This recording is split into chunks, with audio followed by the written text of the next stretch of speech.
Hey guys, welcome one and all on online study platform English Plus. Dear parent, it is set number 4 of CGL 2015. Let's start it. The United Kingdom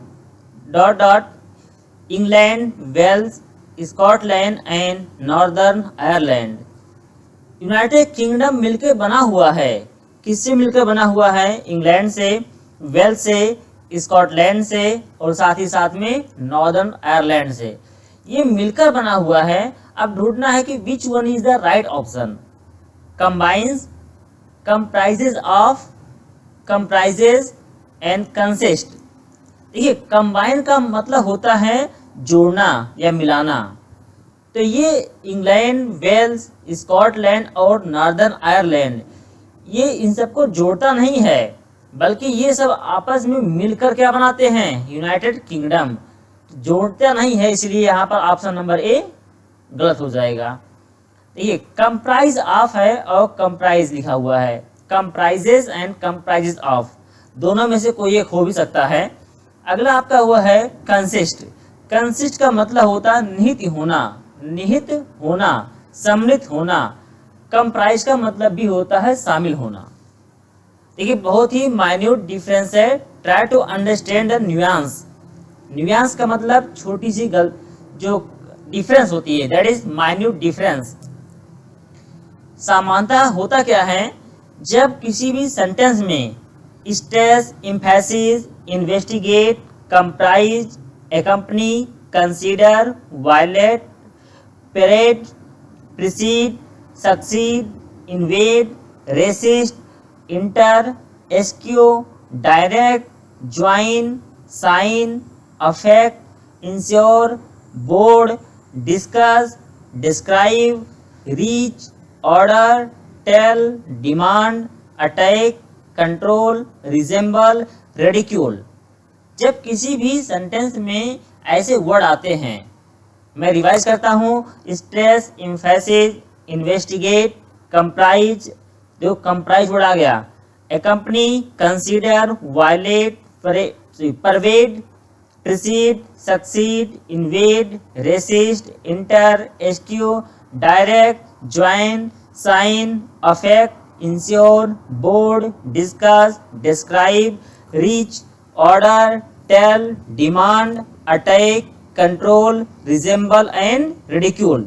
जब किसी भी sentence में ये word आते हैं तो सबसे पहले केवल आपको करना क्या है? देखना है सेंटेंस एक्टिव वॉइस में है या पैसिव वॉइस में है. अगर सेंटेंस एक्टिव वॉइस में होता है तो केवल कंप्राइज वर्ड आता है, और अगर सेंटेंस पैसिव वॉइस में होता है तो क्या आता है? Comprise of. Sentence active voice में है, इसलिए यहाँ पर केवल क्या आएगा? कंप्राइज. देखिए, कंप्राइज का मतलब होता है मिलकर बना होना, शामिल होना. तो कंप्राइज और कंप्राइज आप दोनों सही हो सकते हैं, लेकिन कंप्राइज ऑफ तब सही होगा जब वाक्य पैसिव वॉइस में होगा. कंसिस्ट का मतलब, कंप्राइज का मतलब होता है कंसिस्ट ऑफ. अगर कंसिस्ट के साथ ऑफ लिखा होता तो ऑप्शन नंबर डी सही हो जाता. इसलिए क्या सही होगा? C option. Jyoti refuse to be. Jyoti ने मना कर दिया होने से. By her long illness. उसको बहुत अधिक समय से बीमारी थी, इसलिए ज्योति ने मना कर दिया. किस लिए मना कर दिया? डिस्प्रिटेड, इसका मतलब मायूस होना. डिस्पैच्ड, डिस्पैच का मतलब होता है कोई चीज कहीं पर भेज देना. डिस्पैच्ड, डिस्पैच का मतलब होता है तितर बितर करना. डिस्पेंस्ड, डिस्पेंस का मतलब होता है वितरित करना. क्या होता है? वितरित करना. हम लोग बोलते हैं डिस्ट्रीब्यूट करना. तो ज्योति ने मना कर दिया क्या करने से? डिसस्पिरिटेड होने से, मतलब निराश होने से मना कर दिया. यद्यपि वो बहुत समय से बीमार थी, फिर भी उसने कहा ना, मैं बहादुर हूँ, मैं बहादुर बच्ची हूँ, इसलिए मैं निराश नहीं होंगी. He will impart no information. Impart का मतलब होता है प्रदान करना. वो कोई भी इंफॉर्मेशन प्रदान नहीं करेगा. एनीवन, किसी को भी. अब देखिए वर्ड जो आ गया, इम्पार्ट जो आ गया. देखिए, कुछ ऐसे वर्ड होते हैं जो अपने साथ में एक फिक्स प्रीपोजिशन ही लेते हैं.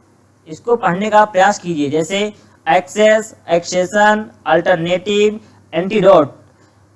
Antipathy, approach, assent, attachment, attention, concession, disgrace, dislike, encouragement, enmity, opposition, preface, reference, submission, succession. ये जो वर्ड होते हैं ये अपने साथ हमेशा लाते हैं प्रीपोजिशन टू। कौन कौन से वर्ड हैं? एक्सेस, कंसेशन, नहीं कंसेशन नहीं, उसको बोलेंगे एक्सेशन।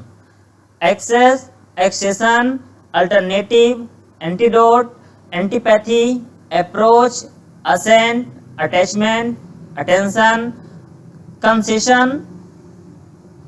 कंसेशन और एक्सेशन दोनों रहेगा, ठीक है। Disgrace, dislike, encouragement, enmity, opposition, preface, reference, submission, succession. इन सभी शब्दों के साथ में कौन सा आता है? प्रीपोजिशन टू आता है। आप उसी में करिएगा। जिम सफर्ड आ, जिम ने सफर किया, वो कष्ट झेल रहा था। ऑफ फॉर्च्यून, कैसा फॉर्च्यून था? रिवर्स, रिवर्स का मतलब होता है उल्टा या प्रतिकूल। नेक्स्ट है रिवर्ड, रिवर्ड का मतलब होता है वापस आना। क्या बोलते हैं? वापस आना। सी नंबर रिग्रेस, रिग्रेस का मतलब होता है पतन होना, that is fall. And reversal, reversal का मतलब होता है परिवर्तन। रिवर्सल मतलब परिवर्तन।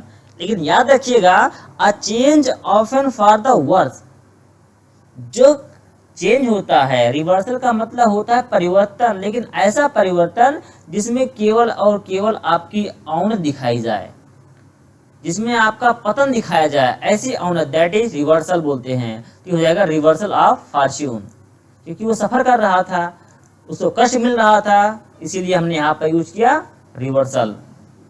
He was by nature and so avoided all company, वो नेचर से कैसा व्यक्ति था और उसने सभी लोगों की कंपनी को छोड़ दिया, मतलब किसी के साथ रहना नहीं चाहा। तो ही वॉज एंटी सोशल था, ही वॉज टिमिड था, वो कमजोर था, कायर था, डरपोक था, कॉर्डियल था। कॉर्डियल मीन्स स्नेहपूर्ण या मैत्रीपूर्ण। और last one is gregarious, gregarious का मतलब होता है मिलनसार। अगर मिलनसार व्यक्ति होता तो हर किसी का साथ नहीं छोड़ता, वो हो गया। कॉर्डियल मतलब मैत्रीपूर्ण होगा तो भी वो साथ लोगों का ना छोड़ता। एंटी सोशल एक हो गया, दूसरा बचा आपका टिमिड। तो यहाँ पर राइट ऑप्शन हो जाएगा टिमिड मतलब डरपोक। वो प्रकृति से डरपोक था, बहुत ही अधिक डरपोक था, इसीलिए उसने सभी लोगों का साथ छोड़ दिया। अब आपको यहाँ पर क्वेश्चन नंबर देखिए 6 to 10, यहाँ पर आपको ढूंढने हैं किस पार्ट में गलती है। If there is no error then tick on no error. कोई गलती नहीं है तो ऐसा ऑप्शन दिया गया है जिसको आप बोलेंगे नन ऑफ देम, उस पर टिक करना है। सेवरल गेस्ट नोटिस्ड, टेंस कौन सा है? पास्ट टेंस हो गया। मिस्टर शर्मा फॉलिंग बैक, विभिन्न या कई या अनेक मेहमानों ने देखा कि मिस्टर शर्मा पीछे की तरफ गिर रहे हैं। इन हिज चेयर, अब देखो इन हिज एक होता है इन चेयर, एक होता है ऑन चेयर। जब कुर्सी बैठने जिस पे आप बैठते हैं, अगर वो हथेदार होती है जिसपे दोनों तरफ लगा होता है हाथ रखने वाला, उसको बोलते हैं इन चेयर, अदरवाइज बोलेंगे on chair. And gasping for breath, और वहां पर बड़े तेज के साथ सांस ले रहे थे। गैस्पिंग का मतलब होता है हाफना होता है।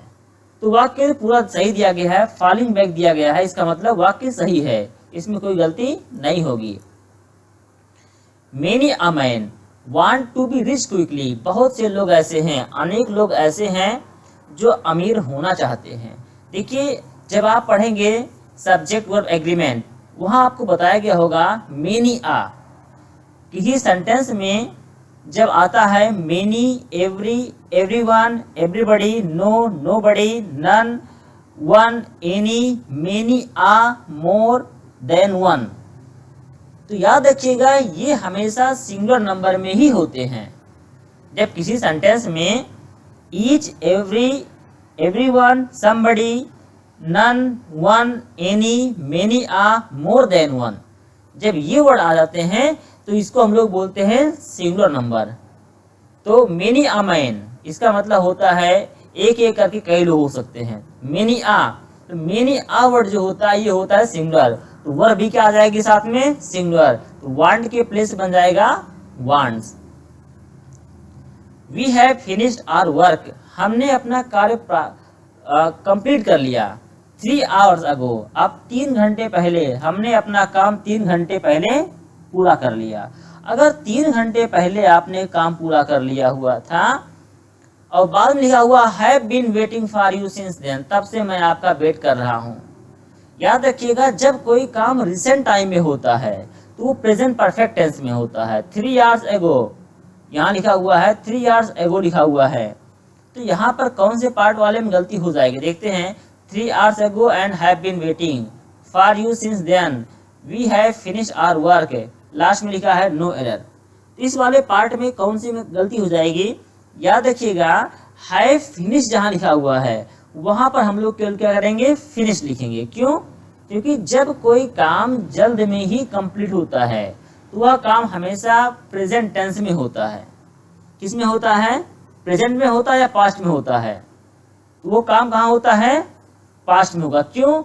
अच्छा कैसे क्यों मानते हैं हम लोग, देखिए रीजन क्या है, काम तुरंत ही होगा तो प्रेजेंट परफेक्ट में होगा, और काम कुछ समय पहले खत्म हो गया है तो कहाँ होगा, वो पास्ट इंडिफिनिट में होगा। और एगो वर्ड जो आता है ये आता है पास्ट टेंस में, तो एगो आ गया इसका मतलब हैव फिनिश नहीं होगा बल्कि क्या हो जाएगा यहाँ केवल फिनिश्ड। याद देखिए जब कोई कार्य रिसेंट टाइम में कंप्लीट हुआ हो तो वहां लगाते हैं प्रेजेंट टेंस, अदरवाइज क्या होता है, पास्ट टेंस होता है।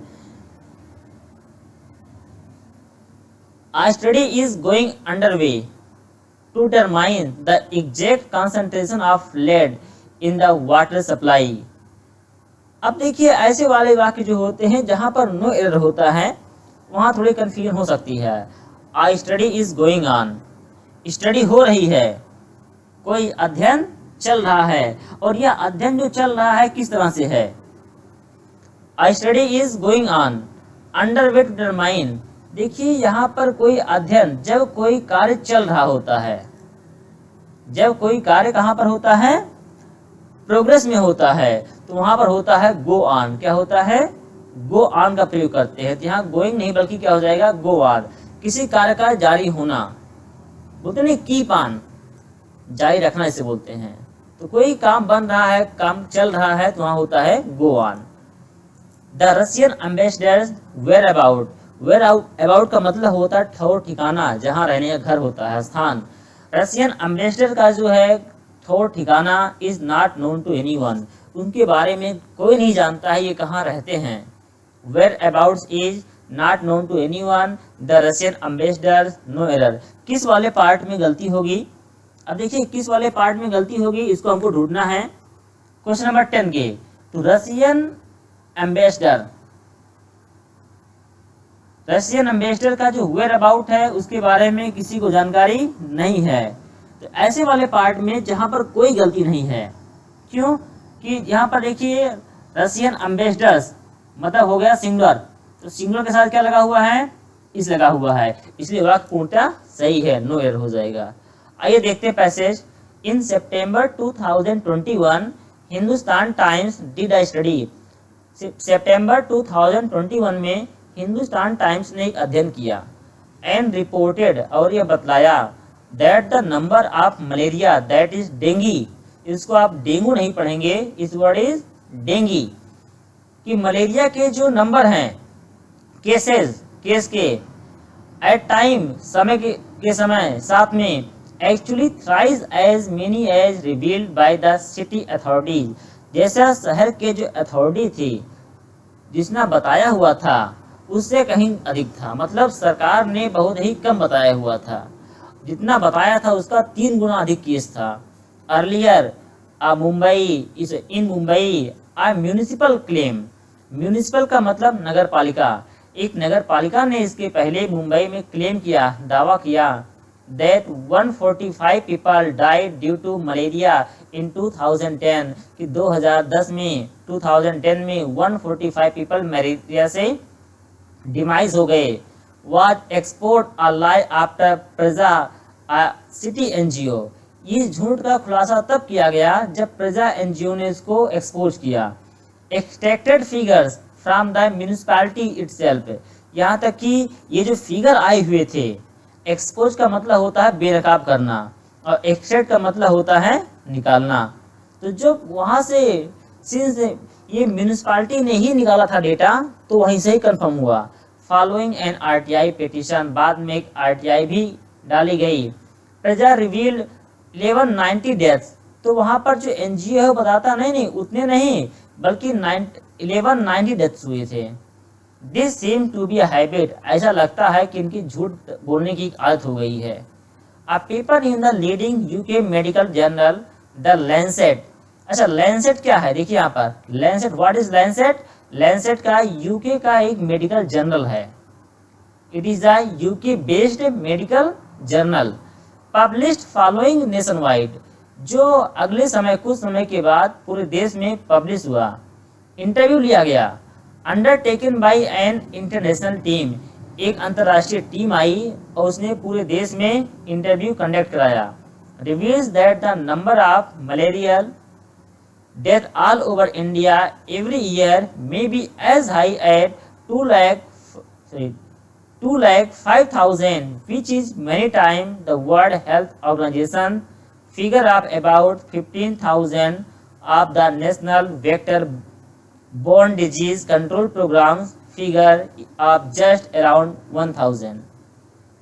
तो उस संगठन ने, जब इंटरनेशनल जो बॉडी आई थी इन्वेस्टिगेशन करने के लिए, जो टीम आई थी, जब उसने इन्वेस्टिगेशन किया, उसने देखा कि इंडिया में पर ईयर जो होते हैं या पर एनम बोलते हैं, पर एनम जो डेथ रिकॉर्ड की गई है वो 2,05,000 है, जबकि एवरेज कितना था अन्य देशों का? 15,000 था। While the Lancet paper has been disputed, जब यह पब्लिश हुआ तो लैंसेट पेपर डिस्प्यूट में आ गया।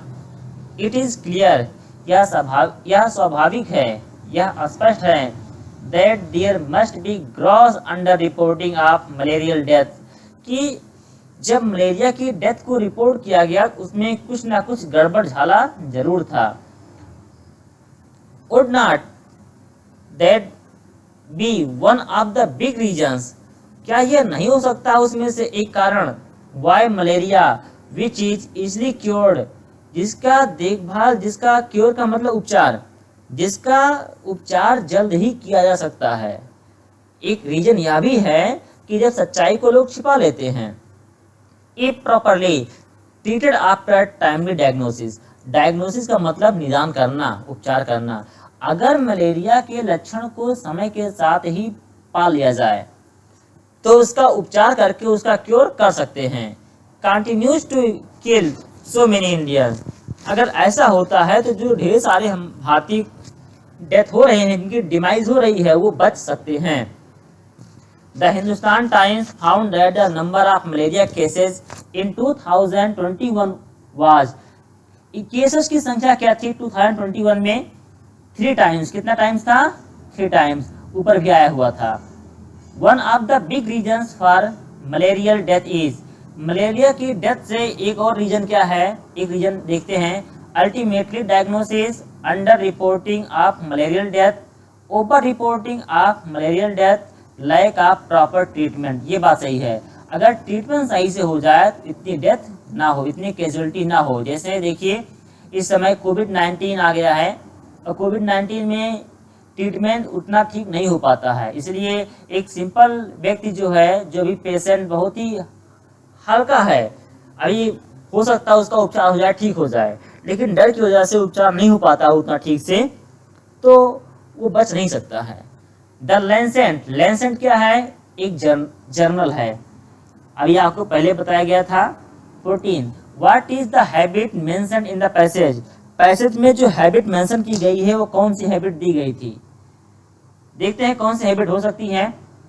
Filing RTI, excusing the authorities incompetence, conducting studies and surveys in towns and cities, hiding the real figure of malaria cases. अभी देखिए पहले बताया गया था कि 190 समथिंग हुआ है डेथ, फिर कैजुअलिटी, फिर आते हैं कैजुअलिटी 1100 समथिंग होता है, फिर लैंसेट निकालता नहीं 2,05,000 निकालता है, एवरेज में 15,000 ऑल वर्ल्ड का आता है। तो ये जो डेटा का जो मिसमैचिंग है, गड़बड़ झाला है, यही मेन चीज है। The finding of the Lancet were published after, देखो लैंसेट कब पब्लिश हुआ? The international team left India, international reviews of the findings were done, proper verification of the finding were done, last one is nation wide interviews were carried out. देखिए अभी passage मिला था आपको, पूरे देश में इंटरव्यू किया गया, उसके बाद ही वहां पर डेटा रिलीज किया गया था। चलते हैं 16 to 25 में जाइए। देखिए जो अंडरलाइन पार्ट है, अगर इसमें कोई गलती है तो देखते हैं, otherwise no improvement. The blue whale was thriving in all of the world's ocean until the turn of the century. देखिए until the turn of the century यहाँ पर आ गया है, क्या गया है? Until the turn of the century, at this time they became hunted to the point of extinction. Extinction का मतलब होता है विलुप्त होना, खत्म होने की कगार पे पहुंच जाना। The blue whale was thriving, thriving का मतलब होता है संपन्न होना या फलना फूलना, वृद्धि करना। ब्लू व्हेल जो थी ये वृद्धि कर रही थी, फल फूल रही थी, दिन दुगनी रात चौगुनी, बाय लीप्स एंड बाउंस ये बढ़ रही थी। All of the world's ocean, पूरे संसार के, विश्व के समस्त महासागरों में बढ़ रहे थे। Until the turn of the century, देखो अंटिल जब तक, तब तक बढ़ रही थी जब तक सेंचुरी खत्म नहीं होगा। नहीं, यहाँ अंटिल वर्ड जो दिया गया है, मेन दिक्कत यही पर है। अंटिल जो होता है, अंटिल के साथ में क्या आता है? एट आता है। और व्हेल्स जो है, व्हेल्स के साथ में क्या आ जाएगा? देखिए the blue whale was thriving in all the world's ocean until the turn of the century, जब तक सेंचुरी कंप्लीट नहीं हुआ। अच्छा देखिए यहाँ पर एक टाइम दिया गया है, एट विच टाइम, जिस समय पर। एट विच टाइम आने के लिए हो जाएगा जो at the turn of the century. देखिए एट विच टाइम करना क्या है, पहले वाले अंडरलाइन पार्ट के बाद जो आया हुआ है एट विच टाइम, तो एट विच टाइम आने के कारण अंडरलाइन पार्ट का जो अंतिम शब्द है at the turn of the century हो जाएगा। यहाँ पर अंटिल नहीं होगा कि जब तक सेंचुरी कंप्लीट नहीं हुई, बल्कि क्या हो जाएगा यहाँ पर? At the turn of the century, शताब्दी के अंत पे। He bored down at the altar, bored down at the altar, bored down का मतलब होता है दबा हुआ, क्या होता है? दबा हुआ। और एट द अल्टर का मतलब होता है बदलना। बोर्ड डाउन का मतलब दबा हुआ, एट द अल्टर का मतलब होता है बदलना। तो 17 में देखते हैं क्या हो सकता है। इन फ्रंट ऑफ, सामने, no improvement, before the altar, next to the altar. अब देखो एट द अल्टर का मतलब होता बदलना, यहाँ पर किसी का मतलब बदलना दिया ही नहीं गया है, मीन्स ऑप्शन बी हो जाएगा। He could not be able, देखिए इसको बोलते हैं सुपरफ्लस यूज। कुड नॉट के साथ, कुड के साथ एबल का प्रयोग होता ही नहीं है। जैसे I could not be able to come here, sentence गलत है। कुड के साथ एबल का प्रयोग होता ही नहीं है, क्योंकि दोनों का लगभग सेम ही सेंस में अर्थ जाता है, इसलिए कुड के साथ एबल का प्रयोग नहीं होगा। तो यहाँ क्या प्रयोग होने वाला है? तो ऐसे स्थान पर हो जाएगा was not able, was not able. I hope you will be able to steer ahead of, steer ahead of जो होता है, इसमें इसके लिए हो सकता है हम लोग बोलते हैं स्टीयर क्लियर ऑफ होता है। देखते हैं स्टीयर अहेड ऑफ है ऑफ एंटी सोशल एलिमेंट्स, इसके स्थान पे जो होता है वो वर्ड होता है steer clear. Steer clear of, इसका मतलब होता है किसी चीज से दूर हटना। यहाँ पर हो जाएगा सही वर्ड आपका steer clear off. They were being commanded, उनको कमांड दिया जा रहा था। They were being commanded to wait till the signal was given, जब तक सिग्नल ना दिया जाए तब तक उनको वेट करना था। देखिए वाह किस में है? पैसिव वॉइस में। दे वर बीइंग कमांडेड, उनको कमांड दिया जा रहा था, इसका मतलब हो जाएगा यहाँ पर बीइंग नहीं रहेगा भाई, दिया जा रहा था। To wait till the signal was given, इसका मतलब पैसिव वॉइस में बनाया गया है। थोड़ा एक बार पढ़िएगा, पैसिव वॉइस बनाया जाएगा ऐसे अवस्था पे यहाँ पर प्रेजेंट कंटिन्यूअस का पास्ट कंटिन्यूअस यूज होता है, बीइंग का यूज नहीं करेंगे। We have been retracing our step to the log cabin 10 minutes ago। Retrace का मतलब होता है खोजना। रिट्रेस का मतलब क्या होता है? खोजना। हैव बीन रिट्रेसिंग, हम खोज रहे थे। क्या खोज रहे थे? Log cabin. लॉग का मतलब लकड़ी, गट्ठा होता है, लकड़ी होता है। केबिन, लकड़ी का बना हुआ केबिन या बोलते हैं संदूक। हम लोग संदूक खोज रहे थे। और किसका? लकड़ी का बना हुआ संदूक खोज रहे थे। तो क्या हो जाता है यहाँ पर? ऐसे स्थान पे देखिएगा, our step to log cabin 10 minutes ago. Ago कहाँ आ गया? कौन टेंस होता है एगो? एगो मतलब पास्ट टेंस हो जाएगा। तो पास्ट टेंस में कौन आता है केवल? इसमें हैड टू रिट्रेस आ जाएगा।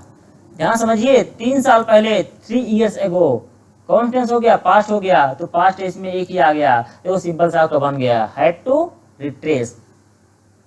John decided to go to the advocate general to clear his name. तो क्लियर हिज नेम मतलब होता है, एक फ्रेज है जिसको बोलते हैं clear one's name. Clear one's name का मतलब होता है अपना नाम आरोप से बरी करना। आपके खिलाफ कोई केस हो गया है और आपको अपना नाम वहां से कटवा लेना है। क्यों? क्योंकि आप वहां पर थे ही नहीं उस दिन, तो आपका नाम कट जाएगा। उसे कहते हैं क्लियर वंस नेम, अपना नाम आरोप से बरी करना या बरी करवा लेना। तो to clear his name, option कौन से में हो जाएगा? देखते हैं। टू वॉश हिज नेम, अपने नाम को धुल देना, नहीं। टू क्लियर हिज नेम, अपना नाम साफ कर देना, ये भी नहीं। टू क्लीन हिज नेम, ये देखो नाम जो है ना वो कोई चेहरा नहीं है कि दिन में जितनी बार आओगे वहाँ पर क्या हिमानी फेयर एंड हैंडसम और हैंड वॉश लगाओगे, ठीक है? ऐसा नहीं है। No improvement. क्यों? क्योंकि नाम कटवा रहे हैं, ठीक है, वहां से हटवा रहे हैं। अपने नाम को तेल साबुन ला के धुल नहीं रहे हैं। River Damodar in West Bengal carry the effluents. Effluents का मतलब देखो, एफ्लुएंट का मतलब प्रवाह होता है, ये हम लोग बोलते हैं गंदा पानी। 2 वर्ड दिए गए हैं, एक आपका होता है एफ्लुएंट और एक होता है आपका एफ्लुएंस। अंतर समझिएगा, एफ्लुएंट और एफ्लुएंस में अंतर क्या है? एफ्लुएंट का मतलब होता है कि कोई जलधारा जो बहती है, जैसे किसी नाले में, किसी नदी में एक धारा है, वो बह रही है, वो बहती है, उसको हम लोग बोल देते हैं एफ्लुएंट या बोलते हैं गंदा पानी। जैसे आपके आसपास में कोई पेपर मिल या चीनी मिल लग गई है, तो चीनी मिल में चीनी बनता है, उसमें कुछ अपशिष्ट तरल पदार्थ निकलते हैं। तो मिल मालिक जो होता है कोई बड़ा सा नाला बनवा देता है और वहां से वो सब गंदा पानी किसी स्थान पर जाके डाल देता है। तो जो गंदा पानी जाता है मिल का, चीनी मिल का, शुगर मिल जो है, या किसी और भी मिल का, जूट मिल जो भी है, उसका जो गंदा पानी जाता है उसी हम लोग बोल देते हैं एफ्लुएंस। लेकिन एफ्लुएंस जो दिया है इसका मतलब हो प्रोसेस ऑफ फ्लोइंग, बहने की जो प्रक्रिया होती है उसको बोलते हैं एफ्लुएंस। लेकिन एफ्लुएंट जो होता है उसको बोलते हैं गंदा पानी, ठीक है ना, या प्रवाह। तो यहाँ पर क्या आपका हो जाएगा, देखने का प्रयास कीजिएगा। 23rd वाले में क्या हो सकता है? 23rd वाले में हो जाएगा कैरीज द एफ्लुएंट, जो गंदे पानी को ले जाता है, अपशिष्ट पदार्थों को ले जाता है। I was struck by his singular appearance, मैं उसके सिंगुलर अपीयरेंस से एकदम क्या हो गया था? एकदम स्ट्रक हो गया था। सिंगुलर का मतलब देखो, एक तो होता है एक वचन, सिंगुलर का दूसरा अर्थ होता है अद्वितीय या शानदार। हम लोग बोलते हैं भव्य, भव्य या शानदार ही होता है। किसका मतलब? सिंगुलर। स्ट्रक का मतलब ऐसे मारना होता है, अचंभित हो जाना होता है कि हमने उसके इसे भव्य अपीयरेंस को देखा, रंग रूप को देखा और मैं स्ट्रक रह गया। अब इसमें कौन सा हो सकता है? Struck by E, how he singularly appears, had stricken his single appearance, struck by his single appearance. देखो, सिंगल का मतलब और सिंगुलर का अलग अलग होता है। सिंगल का मतलब एक होता है, लेकिन सिंगुलर का मतलब एडजेक्टिव रूप में यूज किया गया। यहाँ पर देखिए, तो इसका मतलब होता है भव्य। तो यहाँ पर कोई भी वर्ड रिप्लेस नहीं कर पा रहा, सिंगल सिंगल होगा ही नहीं पहली बात इसमें, इसलिए यहाँ ऑप्शन हो जाएगा डी वाला, 24 का डी हो जाएगा। 25 आते हैं, the climate of Shillong, Shillong की जो क्लाइमेट है, जो मौसम है, जो वेदर है, ऋतु है, इट्स समव्हाट लाइक कोहिमा। याद रखिएगा, आपके चेहरे का जो ओज है वो पड़ोसी का चेहरे के बराबर है, ऐसा नहीं कहते ना। आपके चेहरे की ओज जो है वो पड़ोसी के चेहरे की ओज से करेंगे। जैसे लखनऊ का तापमान गोरखपुर के बराबर है। तो गोरखपुर के क्या बराबर है? गोरखपुर के तापमान के बराबर है। तो यहाँ पर लिख देंगे the climate of Kohima. Kohima के क्लाइमेट के है बराबर ना, इसको बोलते हैं द क्लाइमेट ऑफ कोहिमा। ये थोड़े हो गया कि लखनऊ का तापमान गोरखपुर है, ऐसा कहेंगे नहीं। लखनऊ का तापमान गोरखपुर के तापमान के बराबर है। तो यहाँ या तो लिख दीजिए द क्लाइमेट ऑफ कोहिमा, या लिख दीजिए कोहिमा जहाँ है, कोहिमा के बाद लगा दीजिए एपोस्ट्रोफी एस, या कोहिमा का हो गया। ठीक है ना, दो ऑप्शन हो गए। ओपिनियन, अब आपको वन वर्ड लिखना है। Opinion contrary to accepted doctrine, जो भी एक डॉक्ट्राइन सभी लोग एक्सेप्ट कर लिए हैं, जो कोई सिद्धांत और उस सिद्धांत के कोई खिलाफ में है, तो क्या कहेंगे? देखिए, कंट्रोवर्सी विवाद। हेरेसी, हेरेसी का मतलब होता है विरुद्ध मत, जो विधर्मी हो, जो बात को ना मानने वाला हो। एडवोकेसी, एडवोकेसी का मतलब हिमायत करना, किसी का पक्ष लेना। आप लोग जानते हैं ना, एडवोकेट वही है, वकालत। कन्वेंशन, कन्वेंशन मतलब करार, रिवाज, समझौता, चलन। तो वर्ड क्या होगा इसमें? हेरेसी, जिसका मत एकदम उसके खिलाफ में हो। To die without making a will, एक व्यक्ति जिसकी डेथ हो जाती है लेकिन उसकी संपत्ति किसके पास जाएगी, वह कोई ऐसा इच्छा पत्र नहीं बनवाता है। विल का मतलब वसीयत नहीं बनवाता है, उसे क्या कहते हैं? Option A इन्योर। इन्योर का मतलब सहनशील बनाना। इन्योर का मतलब होता है सहनशील बनाना। ठीक है। Second word interstate. इंटरस्टेट का मतलब होता है बिना वसीयत के ही मर जाना। किसी की डेथ हो जाए और ये ना दिखाए कि उसका भाई कोई घर में है नहीं, तो भाई उसका वसीयत कौन ले जाएगा? उसका कोई रिलेटिव ले जाएगा। तो बिना वसीयत की ही खत्म हो जाए। इनेन, सॉरी इसको बोलते हैं अनेन, ई नहीं इसको बोलेंगे आ। अनेन, अनेन का मतलब होता है ऊंट पटांग या एकदम व्यर्थ वाली बात। और लास्ट में आपको मिलता है इंडिजेंट। इंडिजेंट का मतलब दरिद्र या जरूरतमंद, जिसके पास बड़ी बहुत ही कमी हो। तो ऑप्शन इसमें कौन सा आपका हो जाएगा? 27 में इंटरस्टेट हो जाएगा। इंटरस्टेट का मतलब होता है बिना वसीयत के ही मर जाना। Someone who is designed to hear both side of a dispute, कोई व्यक्ति जो झगड़े के दोनों पक्षों को सुनता है और लास्टली अपना जजमेंट देता है। आर्बिट्रेटर, जो मध्यस्थता करता है उसको बोलते हैं आर्बिट्रेटर या बोलते हैं पंच। काउंसलर, जो सलाह देता है। मैनेजर, सभी जानते हैं प्रबंधक। मजिस्ट्रेट, मजिस्ट्रेट का न्यायाधीश या दंडाधिकारी होता है। देखिए, दंडाधिकारी ठीक है, लेकिन लिखा हुआ है दोनों के डिस्प्यूट को सुनेगा और साथ में जजमेंट दे देगा। तो यहाँ पर मोस्ट अच्छा वर्ड जो दिया है वो आपका हो जाएगा आर्बिट्रेटर। ठीक है। A person who agrees to work for somebody in order to learn a skill, एक व्यक्ति जो किसी के साथ काम करना चाहता है जिससे वह कुछ ज्ञान अर्जित कर सके। असिस्टेंट, सहायक। देखिए, बी ऑप्शन जो है कुछ लोग इसको पढ़ते हैं पुपिल, नहीं ये ऑप्शन पुपिल नहीं है, बल्कि इस ऑप्शन को बोलते हैं प्यूपल। क्या बोलेंगे? प्यूपल बोलेंगे, पुपिल मत बोलिएगा। This option is pupil. Pupil का मतलब शिष्य होता है। अप्रेंटिस, अप्रेंटिस का प्रशिक्षु, जो ट्रेनिंग करने आया है अभी। लैकी, लैकी का मतलब सर्वेंट, दैट इज नौकर। तो कौन हो जाएगा इसमें? हो जाएगा अप्रेंटिस। 29 क्या बन जाएगा आपका? अप्रेंटिस। मेक पेल बाय एक्सक्लूडिंग, एक्सक्लूड का मतलब हो जाता है दूर करना, छोड़ देना। और पेल का मतलब होता है हल्का पीला होना या कमजोर हो जाना। तो हल्का पीला हो जाए जब ऐसा कोई वस्तु, चीज या कोई वर्ड जो यह दिखाए कि प्रकाश के अभाव में कोई वस्तु हल्की पीली हो गई है। देखते हैं फोलिएट। फोलिएट का मतलब होता है पत्तियों से परिपूर्ण, मतलब ढेर सारी पत्तियां हों। अगला है प्रोक्रिएट। प्रोक्रिएट का मतलब पैदा करना या उत्पन्न करना। अगला है परलोकेट, परकोलेट। परकोलेट का मतलब होता है रसना। हम लोग क्या कहते हैं? गुलाब जामुन खा रहे हो ना, रसगुल्ला खा रहे हो तो कहते हैं नीचे देखो, अगर ठीक से ना पकड़ो ना नीचे चू जाता है उसका रस जो है, उसे बोलते हैं परकोलेट। अगला है एटियोलेट। एटियोलेट का मतलब होता है प्रकाश से वंचित करके पीला करना। कोई स्थान पे जहां पर प्रकाश ना आए और उसके अभाव में कोई बस पीली हो जाए, दैट इज एटियोलेट। सही हो गया। That which can not be avoided, जिसको अवॉइड ना किया जा सके। इंटीग्रल अभिन्न, इनएविटेबल अपरिहार्य, जिसको अवॉइड ना कर सके। अनरिस्ट्रेन्ड अनर्गल असंयंत्र या बेसब्र बोलते हैं।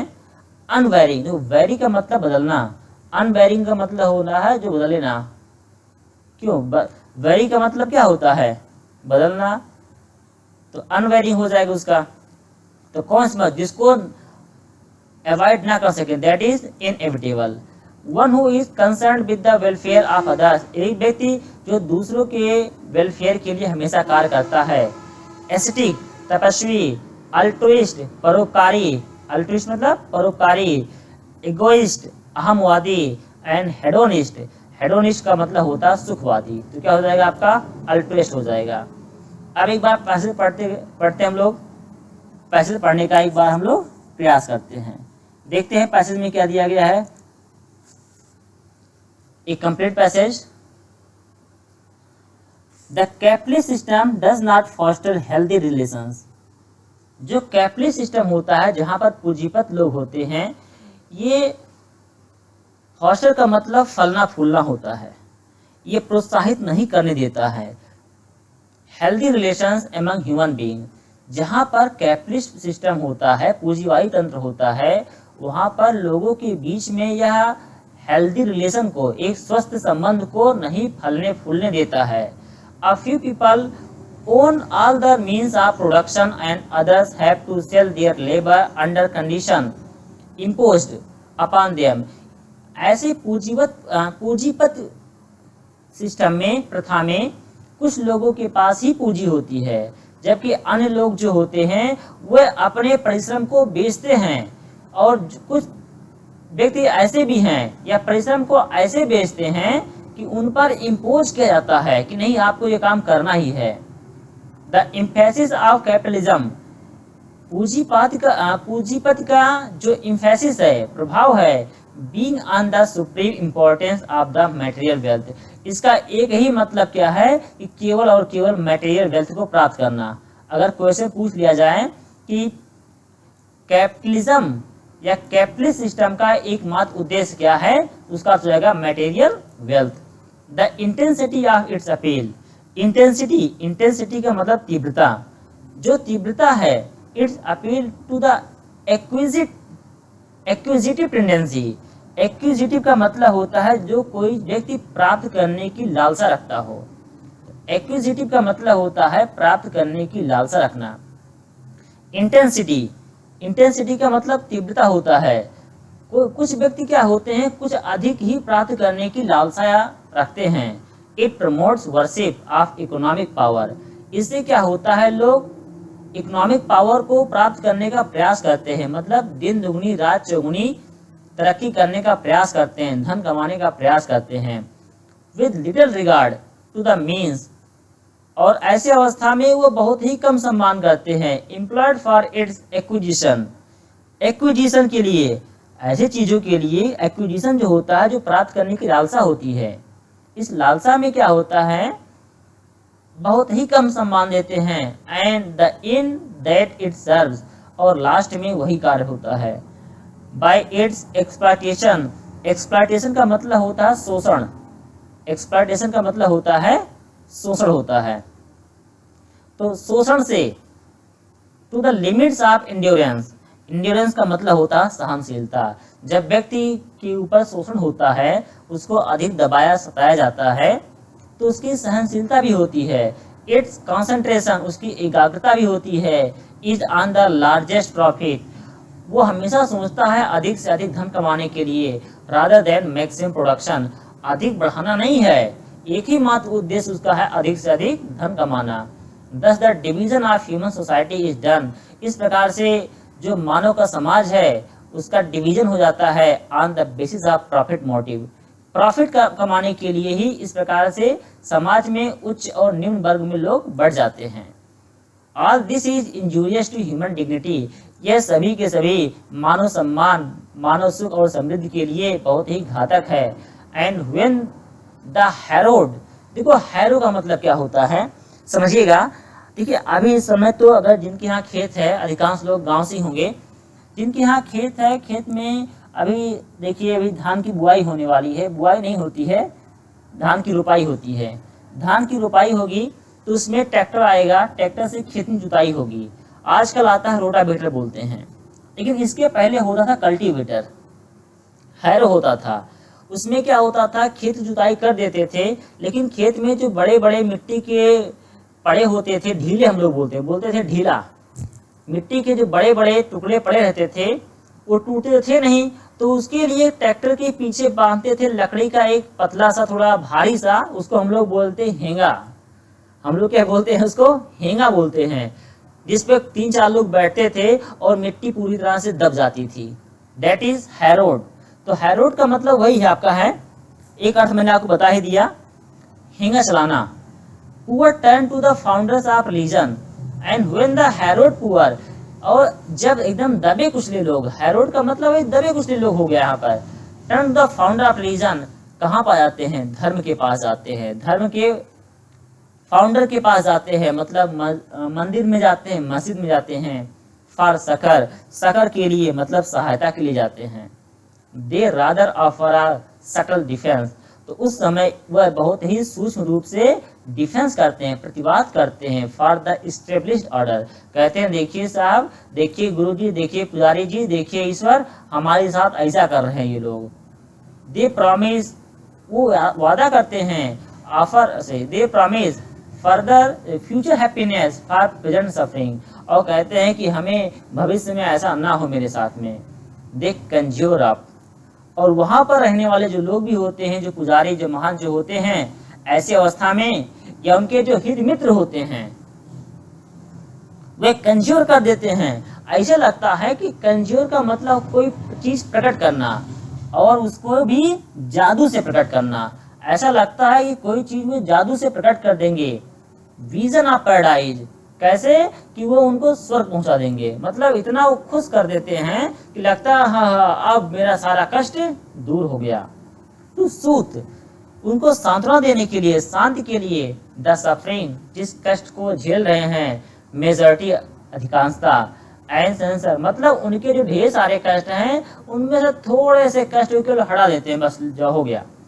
बहुत कष्ट हमारे पास है, पैरासिटामोल दे दिया गया गोली, चलो हल्का सा बुखार कम हो गया, हाँ अब हम भी सही हो गए।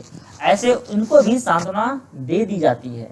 कब, जब पूंजीपति वर्ग इन पर अत्याचार करते हैं, इनका एक्सप्लॉयटेशन करते हैं, तो सोचते हैं भाई अब बहुत हो गया, अब कोई ना कोई उपाय जरूर मिलना चाहिए। उपाय की तलाश में जाते हैं तो इनको थोड़ी बहुत सांत्वना मिल जाती है। सेंसर, आलोचना करते हैं। The revolt of the tortured man, और जो टॉर्चर हो गए हैं व्यक्ति, इनके रिवोल्ट को याद रखिएगा। ये सोचते हैं रिवोल्ट लेने के लिए, उसको ना उनकी आलोचना करते हैं, ना एकदम नहीं, कुछ नहीं करना है, उनके खिलाफ नहीं जाना है। क्यों? क्योंकि वो हमेशा लाभ पाने की स्थिति में रहते हैं। द सिस्टम इम्पोजेस इनजस्टिस, और इस प्रकार से जो सिस्टम होता है वो हमेशा इनजस्टिस को ही थोपता है। द रिलीजन जस्टिफाइज इट, और धर्म जो होता है कहता हाँ बस एकदम बढ़िया हो रहा है। ऐसा सिस्टम हमेशा अन्याय करता है, और जब हम लोग जाते हैं धर्म की शरण में तो अरे एकदम मस्त चल रहा है, यही बढ़िया है।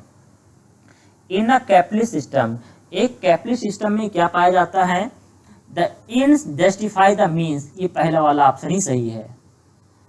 The established order is supported by religion too, established order जो है उसको रिलीजन का, उसको धर्म का सपोर्ट मिलता है। क्यों?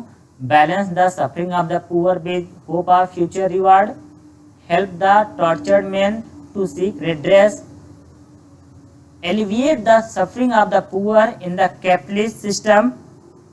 देखिए रिड्रेस का मतलब होता है समाधान या निवारण करना, और एलिविएट का मतलब होता है कम करना। एलिविएट का मतलब होता है कम करना। परपिचुएट, ये अच्छा है। परपिचुएट का मतलब होता है यादगार बनाना। Perpetuate the injustice imposed by the capitalist system. देखिए इम्पोज वर्ड उसके पहले वो भी आया था ऊपर, ये वर्ड आ गया इम्पोज, यहाँ पर डी वाला ऑप्शन होगा। The passage indicate that the capitalist system is, पूंजीपति वर्ग कैसा है, प्रॉस्परस है, फेयर है, एम्बिशस है या डिसह्यूमनाइजिंग है। डिसह्यूमनाइजिंग का मतलब होता है अमानवीय, यहाँ पर डी लिखा है, डिह्यूमनाइजिंग का मतलब होता है अमानवीय। तो 35 क्या हो जाएगा, अमानवीय हो जाएगा। Capitalism divide society into the two category. Capitalism जो होता है सोसाइटी को टू कैटेगरी में डिवाइड करता है, किसमें, एक्सप्लॉइटर एंड एक्सप्लॉइट्स वन। पहला ऑप्शन ही सही हो जाएगा। In a capitalist system of society each man wishes, प्रत्येक व्यक्ति क्या चाहता है ऐसे सिस्टम में, to have vision of paradise, क्या हर कोई सोचता है स्वर्ग में जाने का, टू एक्वायर मैक्सिमम वेल्थ, हाँ कैपिटलिस्ट सिस्टम में जो होता है हर कोई व्यक्ति सोचता है how to acquire more and more wealth, ये ऑप्शन सही हो जाएगा। 38 पे आते हैं। 38 पे आपको देखना है कि कौन सा स्पेलिंग इसमें सही है। देखिए मैं एक ही करके बताता हूँ। पहला है एप्रिसिएट, क्या होना चाहिए, APPRECIATE, ये होता है एप्रिसिएट का, यहाँ गलत है। प्रशंसा करना या सराहना, मर्थ MIRTH, क्या होता है, MIRTH, प्रमोद या खुशी। Next one is gruesome, gruesome की स्पेलिंग है GRUESOME, यहाँ पर ई नहीं है इसलिए ये भी हो जाएगा गलत, जिसका मतलब होता है बहुत ही विभत्स या भीषण। अगला है कॉनश्योर। देखिए आप देखिएगा इसको कुछ लोग पढ़ते हैं कॉनाइश्योर, नहीं, इसको बोलते हैं कॉनश्योर। कॉनश्योर का मतलब होता है पारखी, CONNOISSEUR, कॉनश्योर इसका मतलब होता है पारखी। चलते आगे 39 पर। पहला वर्ड होना चाहिए फॉर्ट्यूटस। पहला क्या हो जाएगा, फॉर्ट्यूटस। फॉर्ट्यूटस की स्पेलिंग हो जाएगी FORTUITOUS, ये हो जाएगा आपका फॉर्ट्यूटस, मतलब पहला वाला सही हो गया। अगला है हैफहैज़र्ड। इसको हैफहैज़र्ड ना बोलिएगा, इसको बोलते हैं हैफहैज़र्ड। हैफहैज़र्ड नहीं बोलेंगे, इसको बोलेंगे हैफहैज़र्ड। हैफहैज़र्ड की स्पेलिंग होती है HAPHA, आगे आप सभी लोग जानते ही हैं ZARD। हैफहैज़र्ड का मतलब अव्यवस्थित। अगला है रिसर्जेंस। रिसर्जेंस का मतलब पुनरुत्थान या पुनर्जीवन, RESURGENCE, रिसर्जेंस। और लास्ट में आप में मिल जाएगा कमीशन, इसकी होती है COMMISSIONED, तो डबल एम यहाँ नहीं लिखा, गलत हो गया, तो कमीशन हो जाएगा यहाँ पर। अच्छा, everyone thought Asha and Ashok were a happy couple. हर कोई ने सोचा कि आशा और हैप्पी बड़े ही अच्छे लोग हैं, इनकी जो कंजुगल लाइफ है ये बड़ी अच्छी चल रही है। But it was all just, लेकिन यह क्या थी, मेक बिलीव। मेक बिलीव का मतलब होता है काल्पनिक। सबको लगता था कि ये लोग बड़े खुशी में रहते हैं, लेकिन वास्तविकता में यह केवल कल्पना थी।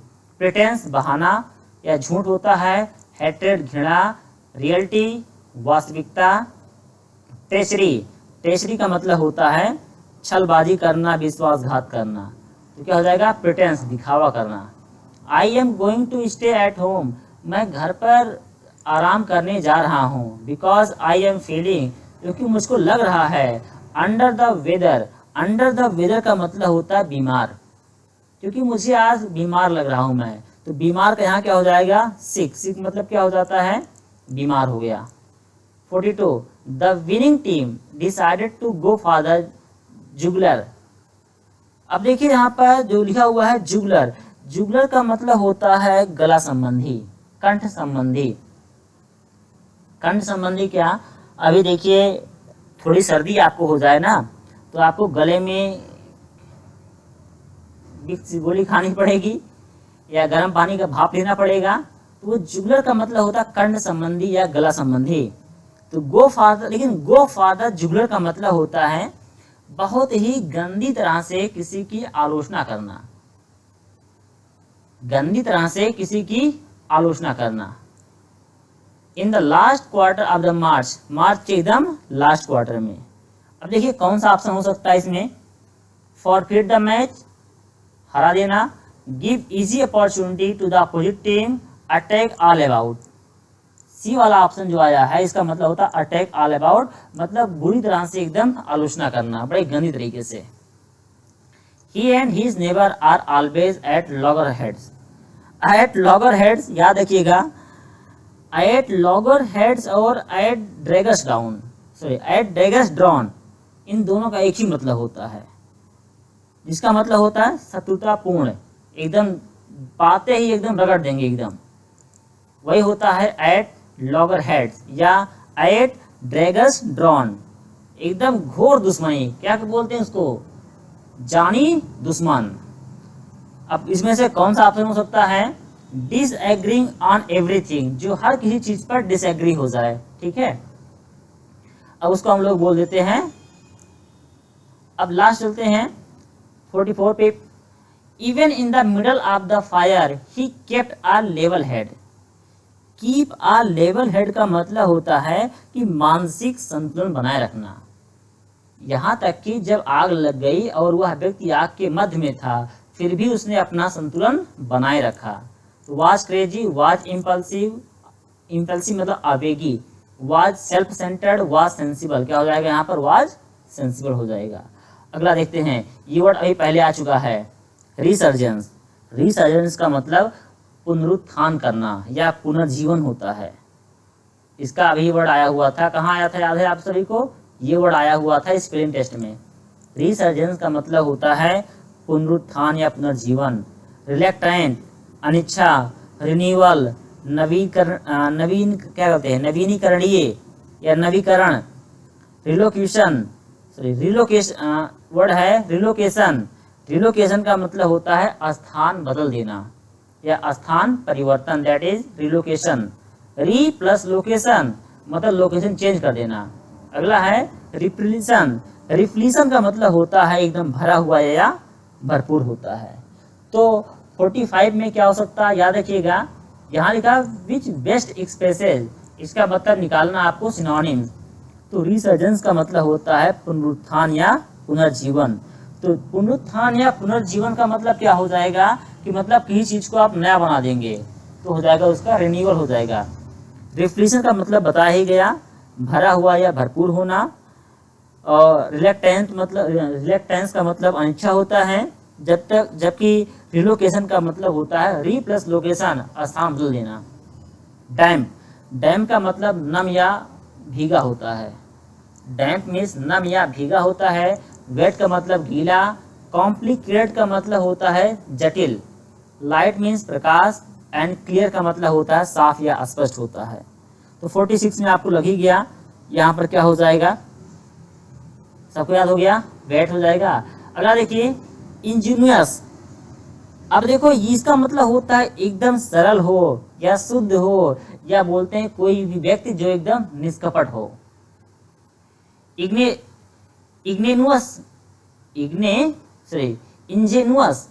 इंजेनुअस का मतलब होता है कि कोई भी व्यक्ति क्या हो, एकदम निष्कपट हो, उसको बोलते हैं हम लोग इंजेनुअस।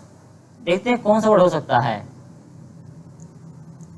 केयरलेस लापरवाह, कैंडिड अस्पष्ट, क्राफ्टी चालाक। तो कैंडिड का मतलब होता है निष्कपट। क्रिएटिव का मतलब रचनात्मक, जो कुछ ना कुछ हमेशा क्रिएटिविटी बनाए रखे। तो कैंडिड का मतलब होता है अस्पष्ट या निष्कपट होता है। लास्ट ये बचे हैं। अब यहाँ पर आपको लिखना है अपोजिट के लिए, अपोजिट वर्ड आपको ढूंढना है। अपोजिट वर्ड में आपको मिलेगा एरोगेंट। एरोगेंट का मतलब होता है बड़ा गुस्सा वाला, या हम लोग बोलते हैं अभिमानी या हठी। हॉटी का मतलब घमंडी। प्राउड मीन्स गर्व। सेल्फिश स्वार्थी। मॉडेस्ट मामूली या विनम्र बोलते हैं। तो एरोगेंट क्या होता है, एरोगेंट बड़ा गुस्सा वाला होता है, तो इसका हो जाएगा विनम्र व्यक्ति, that is modest. Zenith, zenith का मतलब शिखर होता है, दैट इज टॉप बोलते हैं हम लोग। अब इसका उल्टा क्या होता है, नादिर होता है, सभी लोग जानते हैं। जेनिथ का मतलब शिखर होता है और नादिर का मतलब क्या होता है, एकदम निचला वाला भाग, जो दैट इज बॉटम बोलते हैं, टॉप एंड बॉटम। एसेंट्रिक, अच्छा बॉटम यहाँ लिखा भी हुआ है देखिए, लेकिन जेनिथ का जो एग्जैक्ट होगा वो क्या होगा, आपका नादिर होगा। एसेंट्रिक, एसेंट्रिक का मतलब होता है सनकी व्यक्ति, और आपको अलग अलग वर्ड मिलते हैं यहाँ पर। तो वो बॉटम जो होता है ना, इस बॉटम को बोलते हैं हम लोग, कहते हैं तल। लेकिन नादिर जो होता है, इसका मतलब पतन होता है या निम्नतम स्थान होता है, और लो का मतलब कम होता है। इसलिए याद रखिएगा, नादिर लिखिएगा, यहाँ पर बॉटम या लो का प्रयोग मत कीजिएगा। बॉटम का तल होता है, सतह होता है, लो का मतलब थोड़ा कम होता है।